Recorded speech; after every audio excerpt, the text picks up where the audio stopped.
Hello everyone, I'm here with a very exciting, at least exciting to me, plant haul. So these are all plants I ordered over the winter, and if you didn't know, because I didn't know when I first started ordering plants, you can order them. I think most of these I got in January or February, but they won't ship them out until they're ready to be planted in your area. That way you don't have a bunch of plants that you're trying to keep alive until the weather warms up. So I always like to order early so that things don't get sold out. I do know at least one of the things I'm about to show you is already sold out. And I do the same thing with my tulips. So I will order my tulips late spring, early summer, so I can get the blend that I want, and they don't ship it out till the fall. So keep that in mind. I'm always an early person when it comes to buying seeds or any type of plant. So let's get into this haul.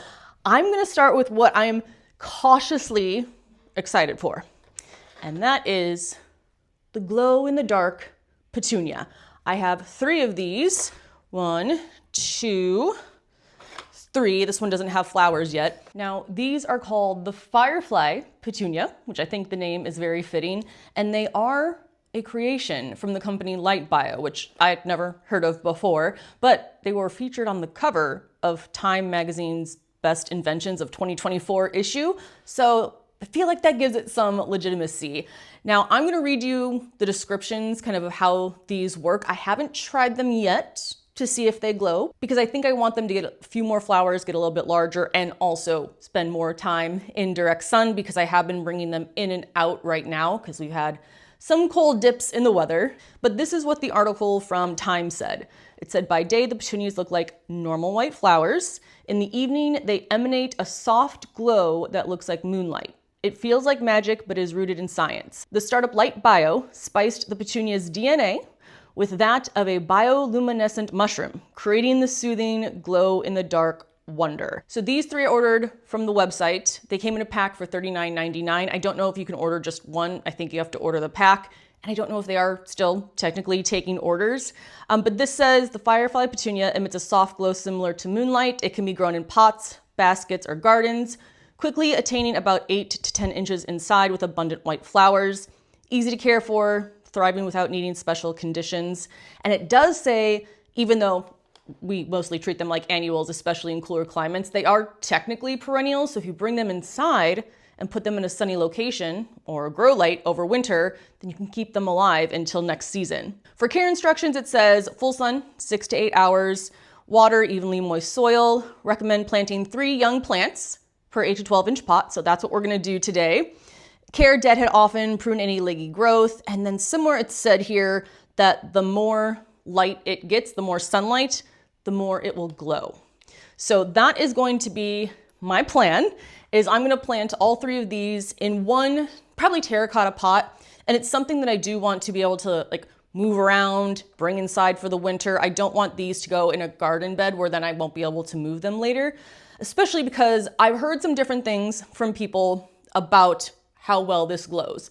So let me go back to, I think, early March. I stopped by Pacia's Garden Center and I saw, probably in a 6-inch pot, a petunia for $30. And I was like, how is a petunia worth $30, just one plant? I kind of just quickly passed it. I saw that it said something about glow in the dark, but I was like, maybe it's just a gimmick. Walked past it, didn't buy it, checked out with, I think, only non-plant items, which was impressive.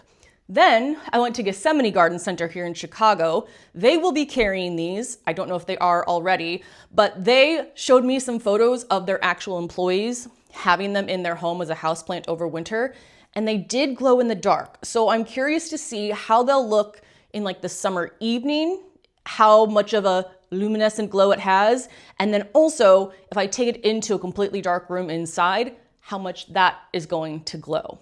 So I'm excited to try these. I haven't, again, tried them yet because I don't want to be let down. I want to give them a chance to put on some size, but I cannot wait to see how these do. I mean, I feel like if this does work so well, this could just explode with different types of glow-in-the-dark plants. Who knows what they have in store for the future. But let's move on to another plant I am excited about. That is Thunbergia. I will show you a picture of it in flower, but I fell in love with Thunbergia last year. I grew the Coconut Appeal from Proven Winners, also called Black-Eyed Susan Vine Coconut Appeal, and it was fantastic. So I usually grew Morning Glory as my climbing plant. It sometimes flowered, usually it didn't. The coconut peel was absolutely covered in flowers all season long. I grew it up my flower cart. I also had it on a little tomato cage, so it kind of looked like a little bush, but I fell in love with it. It's a much denser plant as well, where the morning glory, you can kind of see through the leaves. This is very dense. So I am now growing Thunbergia instead. My favorite color is pink, and Proven Winners I think has a yellow, orange, and a white color. So I found this, which is from Select Seeds, and this one is called the Black-Eyed Susan Vine Sunny Susie Rose Sensation, and it can get 3 to 6 feet tall.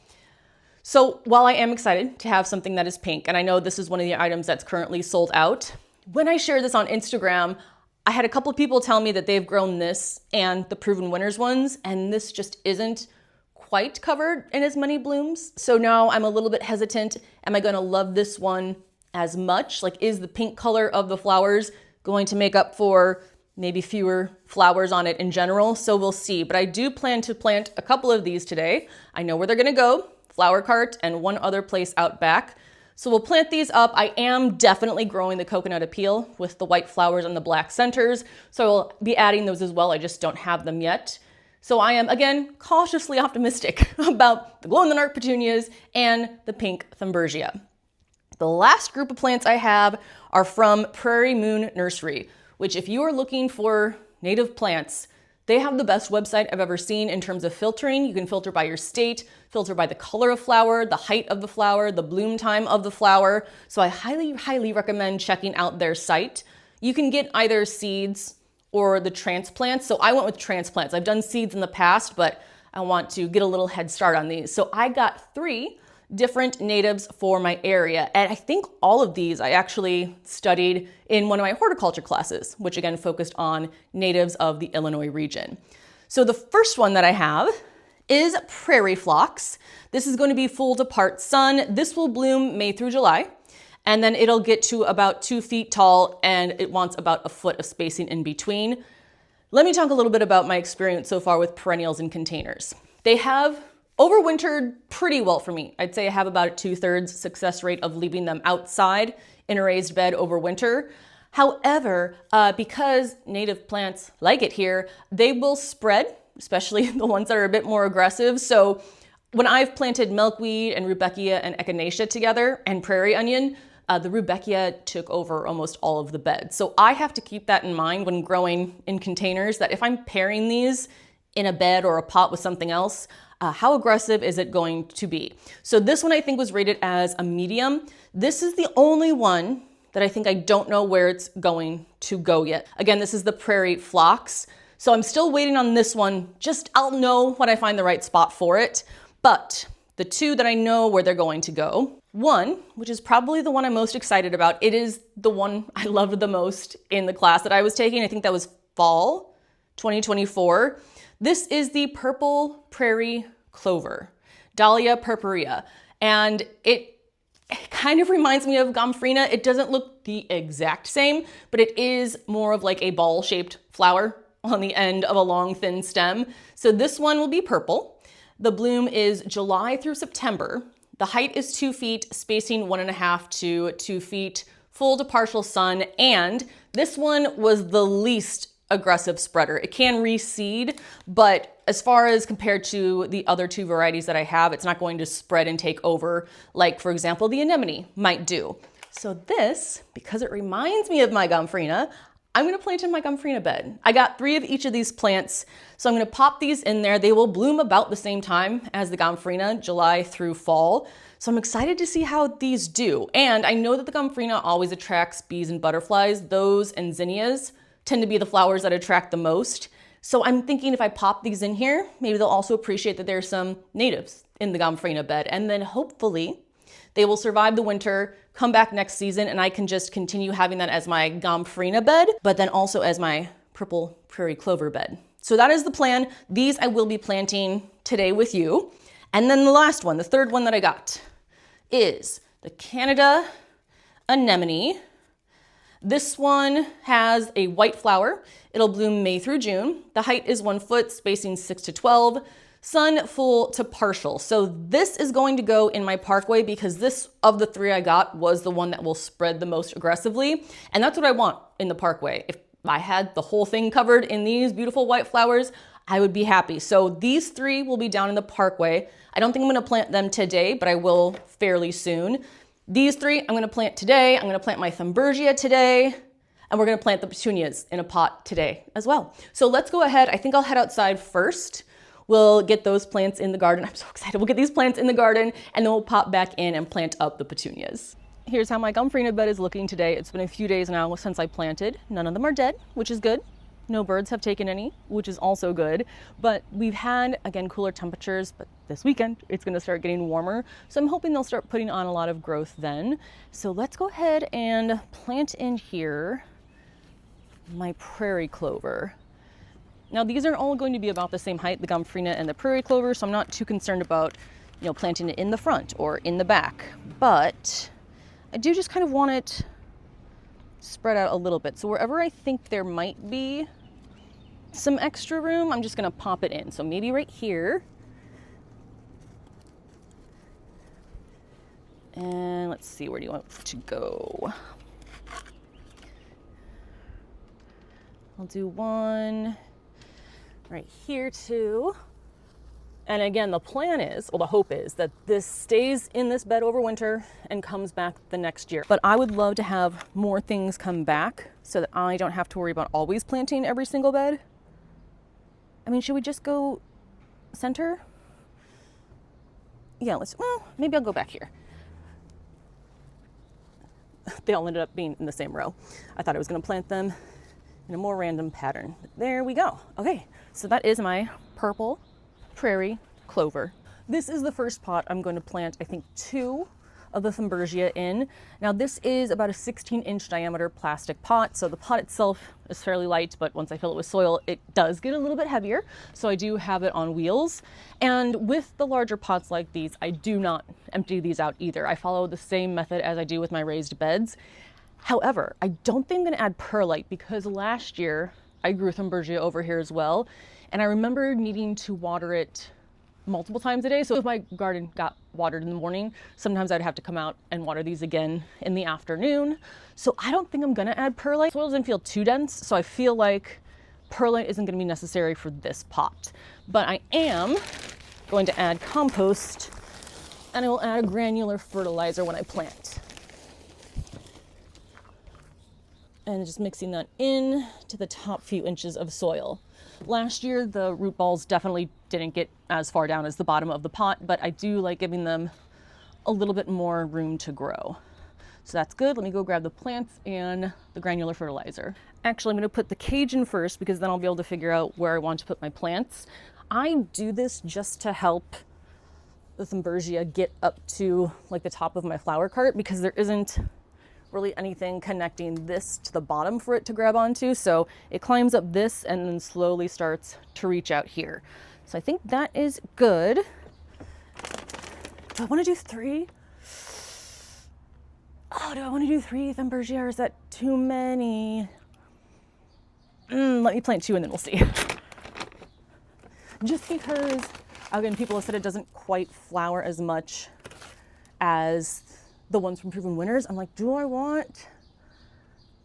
I am. I'm gonna do a 3rd one because you know why? I can always dig it up and plant it somewhere else if I feel like I put too many in one. So let's see. We can also like fast forward a few months to see how future Bethany feels about 3 of these in here. I'm just going to put you in here. And this does climb very efficiently. Like as long as it's near something, it'll start to grab on and climb up. I had to trim it a bunch of times last season as well, just so I could actually get through this little walkway.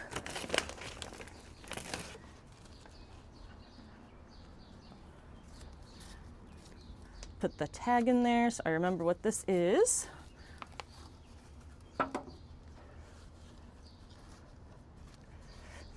I mean, the cage has 3 sides. I feel like I need to do 3, right? Yes, okay, I'm gonna go grab one more. And number 3. I think I did 2 in one pot last year, but it was a slightly smaller pot. Maybe I did Morning Glory in this last year. I had 1 pot here, 1 pot here. That's what I'm planning to do again. I don't know if I'm gonna grow because the back pot had morning glory. The front pot had the coconut appeal. I don't know if I'm gonna do also Thunbergia in the front pot yet, but I do have 3 more. So I got 6 total. There are now 3 in here, and you will go back here. I think that's perfect. Now I do have drip set up to this pot, but like I said, it would be watered with my irrigation, and then I'd have to come out and do a whole separate watering, and then the second pot will be right there. But I think that's all I'm gonna plant out in the garden today. Let's go inside and plant up the Firefly Petunias. Here's Stevie. Hi, Stevie. There has been some pigeon drama, at least from what I'm interpreting, because she used to always hang out with Oreo, and they seemed like they were a couple.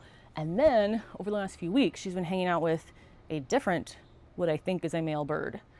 And then I saw Oreo in the last couple days, so I don't know if there's like some pigeon drama going on, but I am very interested to watch it while I garden. For the petunias, it did say an 8 to 12 inch pot. This is about 8 inches. I'm choosing a slightly prettier ceramic pot than just regular terracotta because I do want to try to keep this inside over winter as a house plant. So it'll be in a little prettier pot once I move it inside. So let's go ahead and plant these 3. And I am going to put this out now. So I was going back and forth because we were still dipping down into the low 40s at night, maybe almost the 30s. So I wanted to move these in and out. But now, because I think we are on the way up, I'm going to set these outside, probably on the back deck, because that's where I'm having more of my pastel and white colored flowers. So that is going to be everything for this video. I am very excited about the plants that I tried. Once this gets a lot of full sun, I will probably hop in a closet and record it and see if I can get these to glow. And again, I also want to see what they just look like at night. I've heard it's not like they're glow in the dark outside, but maybe a little bit of light. I'm not sure. So we'll see. But I'm very excited about these new inventions in flowers. So let me know if you have any questions. Let me know if you have tried that, was it Sunny Rose Sensation Thunbergia, and how it flowered for you. And then I will see you in the next video. Bye.